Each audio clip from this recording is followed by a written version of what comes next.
প্রত্যন্ত এলাকাতেও পৌঁছে গেছে, যে এলাকাগুলোর কানেক্টিভিটি কিন্তু খুব কম। ফলে দূরাজ্যের প্রশাসন নজর রাখছে কোথাও কোনো এই ধরনের দুর্ঘটনা ঘটছে কিনা বা জলস্তর কতটা বাড়ছে।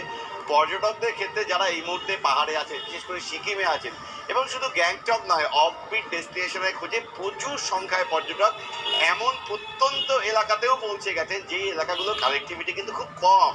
সেই সমস্ত এলাকাগুলো কি পরিস্থিতি, সেখানেও তো বৃষ্টি হচ্ছে। এই জায়গাগুলো ভাবাচ্ছে, পর্যটন সংস্থাগুলো জানাচ্ছে যে রাতের বেলায় ট্রাভেল করবেন না, এবং রাতের বেলায় যদি দুর্যোগটা হচ্ছে অন্ধকারের মধ্যে পাহাড়ে চলাচল এমনি বিপদের, তার সঙ্গে প্রবল বৃষ্টি।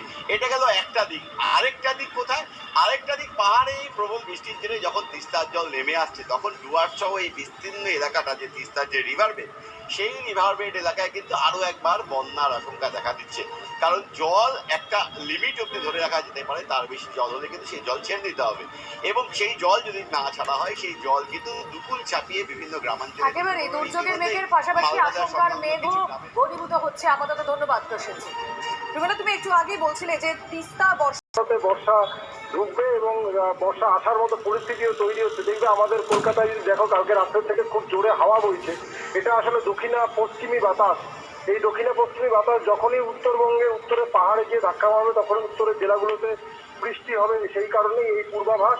উত্তরের 5 জেলাতেই ভারী থেকে অতি ভারী বৃষ্টি, মূলত পাহাড় এবং ডুয়ার্সে এই বৃষ্টিটা হবে। এবং এই মুহূর্তে আশঙ্কার জায়গা যেটা তোমরা আলোচনা করছিলে, তিস্তাতে জল বাড়ছে, এবং যেহেতু আগের অক্টোবরের বিপর্যয়ের পর তিস্তায় বালি নেমে এসেছে, ওই লেক ভাঙা বিপর্যয়ের পর এত বালি তিস্তায় নাব্যতা কিন্তু অনেক কমে গিয়েছে, এবং এটা গোটা বর্ষার জন্য একটা আশঙ্কা।